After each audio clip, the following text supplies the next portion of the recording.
Oh, I was happy that Spider-Man went to Japan, and in fact, it gave me an excuse to go to Japan, and I met with the people at Toei, and we had a wonderful time. Well, I tried to explain all of the things about Spider-Man that I felt were important and would make people like the television series. And they told me how they expected to do the show, and we had a very good meeting. Well, to me, a hero is somebody who does something to help other people, even if it might be dangerous. But he tries to do the right thing and he tries to help people. And you don't have to have a superpower to be a hero, but it helps. Or I am terrible at remembering dates, but as soon as it was filmed years ago, they sent me a videotape of it, and I enjoyed it very much. Well, I liked the way they did it in a Japanese style. It wasn't really like the American version. It had its own flavor. And even the way he walked, they gave Spider-Man a certain type of walk when he walked or ran, which was different than the way he did it in the American cartoons. But it was very interesting. And the characters that they had, that they created, which were different than our own characters, were very colorful and very interesting. I was very impressed with the action because none of them were done by computer graphics, but whatever you saw on the screen was really being done by human beings. And when Spider-Man was climbing that building, I thought it was wonderful the way they had him going up the wall. I loved the acrobatics when they would spin, the people would spin around, and when Spider-Man would make the villains spin around. And I liked the director's style where he would show the scene again and again and again, and you got the feeling of a lot of fast motion. It was very good. I enjoyed it. And it was so different than the way we do them in the United States that it was fun because I was looking at a totally different style and a good style. Well, there was one live action television series, and it wasn't nearly as fanciful. It was more realistic. But the only thing that was similar to the Japanese version, when Spider-Man climbed the building, they also used ropes, and they had somebody on the roof holding the ropes, and they photographed it so that the ropes wouldn't show. So that was the only thing that the American version had in common with the Japanese version. They both didn't use computer graphics for climbing the wall. It was beautiful. I mean, I imagine that it would have been a wonderful toy. I'm sure that there were a lot of robot toys that were sold. I liked the way that he flew like a rocket, but then he could change into a humanish form. And I liked the way he threw his sword, and it would always hit the villain who would disintegrate. Oh, he was very colorful. I didn't understand one thing. Spider-Man would be in trouble. Somebody would be threatening him, and he would summon the robot.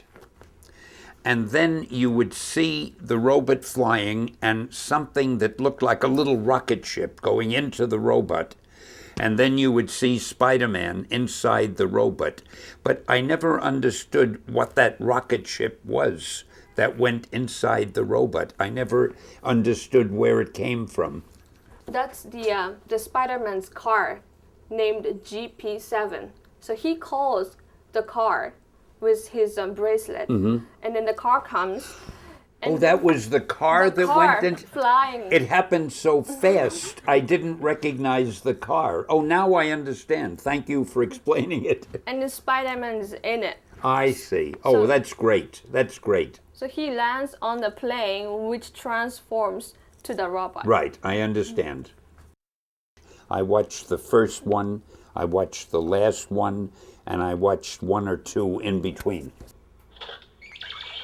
I remember that, and the costume dropped down and covered him, and then he became, but that was very good. I remember. I did see that. And I liked very much the way he began to walk and look like a spider. You know, the way he'd go like that. Excellent. Yeah. Oh, the action was wonderful. I loved the way, and again, it wasn't trick photography. Whatever you saw happening was really happening. And I liked the way Spider-Man jumped and turned around, and the way there'd be 6 or 8 villains attacking him, and he would duck under them and jump over them and knock them. It was great. It was beautifully done, really. I think it would be great. I would love to see it.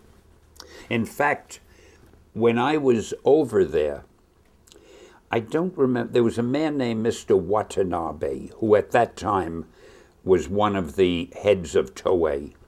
And we discussed the fact that perhaps one day they would make another series and I would write it for them, so it would be a combination of the Japanese style and the American style together.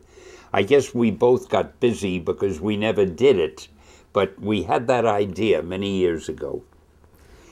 I think that it's very wonderful that you're going to have a chance to see DVDs of these great old Spider-Man movies, because I know I loved them years ago when I first saw them, and I can't wait to get one of those DVDs myself, because I know how enjoyable it'll be to watch them again after all these years.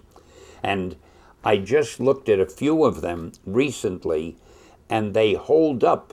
They seem to be as good now as they were years ago, which is a great testimony to how well they were made. Spider-Man! Spider-Man. Spider-Man! My son! How are you? You look very good.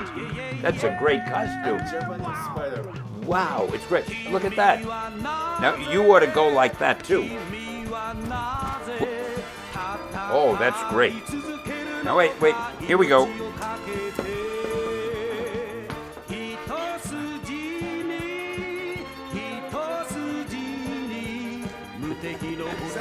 Can you see through that? That's great. Thank you very much. It's great. Spider-Man.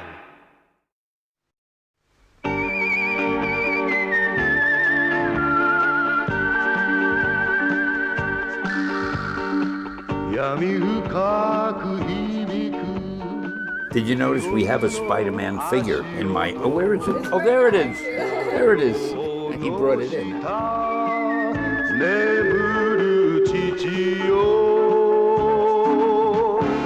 When you were young, and then have a chance to see it again when you're older, I think that they will just love these DVDs.